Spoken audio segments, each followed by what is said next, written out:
শান্তি লাগে আমার আল্লাহর ধ্বনি। দেখে আসলাম সৈয়দপুরে বৃষ্টি, আজকে আটোয়ারি আইসা দেখলাম বৃষ্টি নাই। এই পর্যন্ত আল্লাহ আমাদেরকে দয়া করেছেন, এই দয়ার শুকরিয়া সাজদা করে থাকলো শুধ হবে না রে। যেই বৃষ্টি দেখা ভয় পাইছিলাম, এখন বৃষ্টি তুইলানি আল্লাহ এই পর্যন্ত সুযোগ দিয়েছেন। আল্লাহ যদি আরো বৃষ্টি দেয় আমরা হিমশিম খাবো না, আমরা টেনশন করব না। আল্লাহ যখন খুশি হয় বান্দার মধ্যে বৃষ্টি নাজিল করে, কথা বলেন ঠিক কিনা? আরে বাবা, মাথার উপরে বৃষ্টি পড়বে, একটা বার গুরুস্থানের দিকে তাকায়া দেখুন, আপনার বাবার কবর উপরে বৃষ্টির পানি, আপনার দাদার কবর উপরে বৃষ্টির পানি।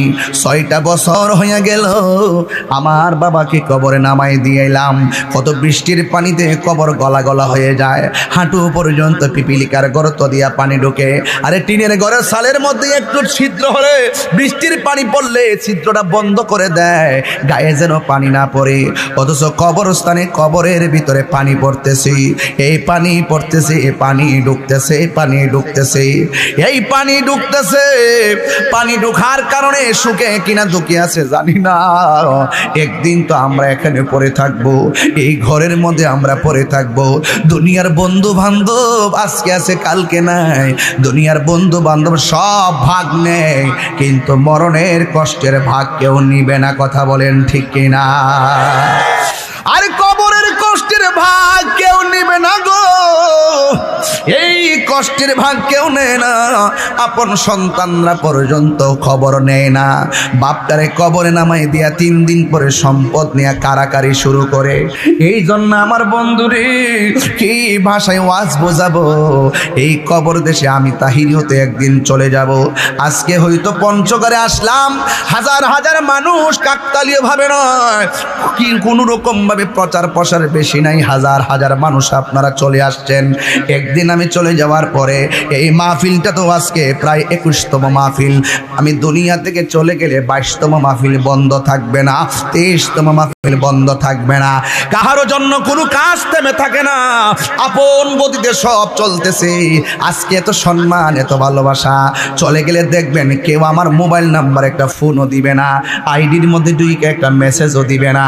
আপনার বন্ধু বান্ধবের অনেক নাম্বার এখানে সেভ করা আছে, বন্ধুটা কবরে চলে গেছে কিন্তু কই বন্ধুর নাম্বারে আর আমরা কল দেই না, খবর নেই না রে। এই জন্য যুবক, খবর তো কে নিবে?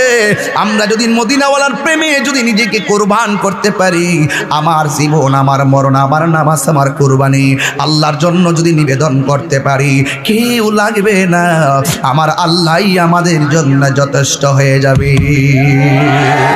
কুল ইন্না সলাতি ওয়া নুসুকি ওয়া মাহইয়ায়া ওয়া মামাতি লিল্লাহি রাব্বিল আলামিন।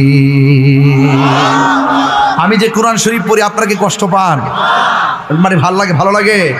আমি যে তেলাওয়াত করি, আমি কিন্তু হাফেজ না, কারিও না, আমি যতটুকু পারি তেলাওয়াত করি, একটু ভুল হলে ধরবেন। আর তেলাওয়াত করলে একটা স্পিরিট লাগে কি লাগে না? এই কোরআন শরীফ যে আমরা পড়ি, শান্তি লাগে কি লাগে না? আমি কি আবারও তেলাওয়াতটা একটু টান দিতে পারবো আপনাদের সামনে ইনশাল্লাহ? রাজি আছেন সবাই? শুনবেন তো ইনশাল্লাহ?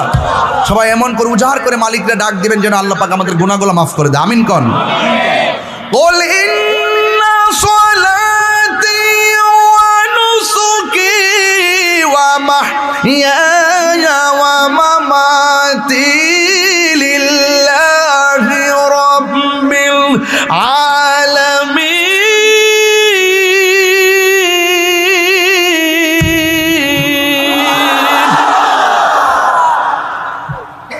শান্তি লাগছে? নামাজ পড়ব কার সন্তুষ্টির জন্য? আমার নামাজ, আমার কুরবানি, আমার জীবন, আমার মরণ একমাত্র আল্লাহ দিয়েছেন, আল্লাহর জন্য আমরা সব করব। এই জন্য মাঝে মাঝে তেলাওয়াত করি, কারণ তেলাওয়াতটা বড় শান্তি লাগে। কোরআন কবরের মধ্যে যাওয়ার পরে ডান পাশ দিয়ে একটা আলো আপনাকে আলো দিবে, আপনি জিজ্ঞাসা করবেন তুমি কেডায়? আমার চিনো না, আমি হইলাম তোমার দুনিয়ার কোরআন তেলাওয়াত। আর একটা আলো দিবে কবরের ভিতরে, জিজ্ঞাসা করবে তুমি কে? ভাই আমার চিনো না, আমি হইলাম তোমার দুনিয়ার নেক আমল। এই কবরের ভিতরে মানুষ জনম জনম পড়ে থাকবে, কেউ কারো খবর নিবে না। এই কবর থেকে একদিন আপনাকে এমন একটা ময়দান উঠবেন, এরই অবতারণা আমার আল্লাহ কোরআনে দিয়ে দিয়েছেন।